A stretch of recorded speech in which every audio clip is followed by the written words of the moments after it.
একটা রিপোর্ট দর্শক দেখেন, কারাগারে ও বিদেশে ছিলেন আসামিরা, তবু মোবাইলের আলোতে চিনতে পেরেছেন বাদী এনসিপি নেতা। বাদী হচ্ছেন এনসিপি নেতা। এখন নতুন একটা বাণিজ্য হলো ঢালাওভাবে মামলা দাও বাদীদের নামে।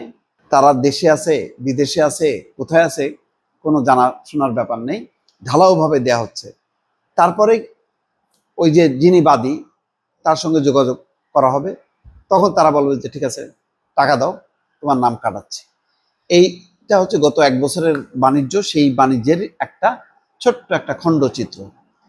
এইটা দিয়ে মনে করার কোনো কারণ নেই যে এটা একটা বিচ্ছিন্ন কোনো রিপোর্ট। এইটা হচ্ছে চলছেই, অব্যাহতভাবে চলছে, কোনো কোনো সময় গণমাধ্যম পিক করছে।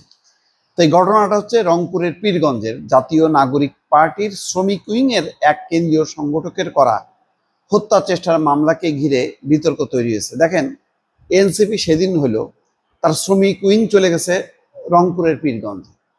এনসিপি নেতাদের বোঝা উচিত ছিল বাংলাদেশের রাজনীতির গতি প্রকৃতি কি এবং এটাকে ঘিরে যে কত রকম ধান্দাবাজ লোকজন ঘোরাফেরা করে। সুতরাং তাদের ধীরে ধীরে এগোনো উচিত ছিল। এই যে ধুমধাম করে কমিটি দিচ্ছে, কারা ঢুকে পড়তেছে মানে তা তো ইয়াত্তা নেই। কারণ একসময় তো মনে করা হতো যে এনসিপি বোধহয় সরকারি দল, সুতরাং সমস্ত মতলববাজরা সেখানে ঢুকছে, ঢুকে এখন এই অকারেন্স করছে এবং এর দায় কিন্তু আলটিমেটলি এই যে তরুণ নেতাদের উপর পড়ছে এবং বিতর্কিত হচ্ছে এনসিপি। মামলার কয়েকজন আসামি ঘটনার দিন কারাগারে ছিলেন, একজন ছিলেন বিদেশে।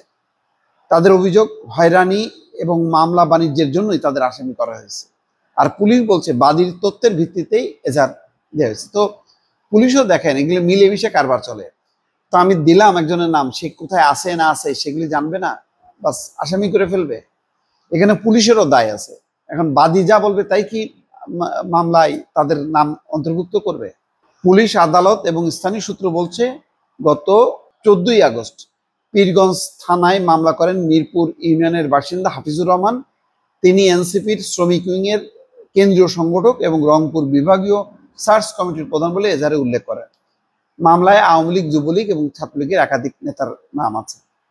এখানে বলা হচ্ছে 6 জুলাই রাত 11টার দিকে শহর থেকে ভ্যানে বাড়ি ফেরার পথে কুতুবপুর মৌজার পাল্লার পাতা এলাকায় হামলার শিকার হন হাফিজুর। দেখ, বোঝাই যাচ্ছে এগুলি হলো সেই আগের আমলে 15 বছরে যা আওয়ামী লীগ করছে।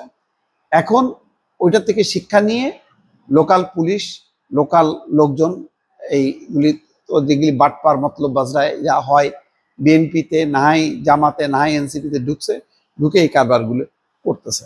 এই ব্যাপারে অন্তত এনসিপির একটা সিদ্ধান্ত হওয়া উচিত।